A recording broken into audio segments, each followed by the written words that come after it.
दोस्तों, इंग्लैंड के खिलाफ दूसरे टी20 मैच में आयल शार्दुल ठाकुर के तूफान। दोस्तों, शार्दुल ठाकुर अपन बल्लेबाजी से सबके प्रभावित कर देना और मात्र इतना गेंदा में ठोक देना 91 रन। दोस्तों, आप भी देखल चाहता नहीं शार्दुल ठाकुर के तूफानी बल्लेबाजी के पूरा वीडियो, तो ये वीडियो के एक लाइक करके चैनल के सब्सक्राइब जरूर करें। दोस्तों, जैसन कि आप सभी लोगन के पता बा, भारत और इंग्लैंड के बीच में 5 टी20 मैचन की सीरीज के शुरुआत हो चुकल बा, जेकर दूसरा टी20 मुकाबला खेलल गयल दोनों टीमन के बीच में। दोस्तों, भारतीय टीम के कप्तान ये मुकाबला में टॉस जीत के पहले बल्लेबाजी करे के फैसला लेना।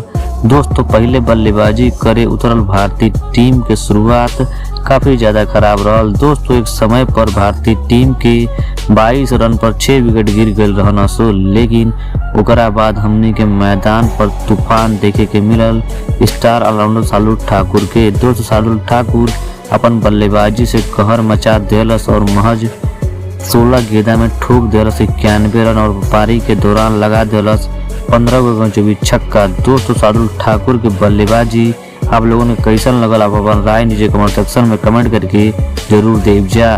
धन्यवाद।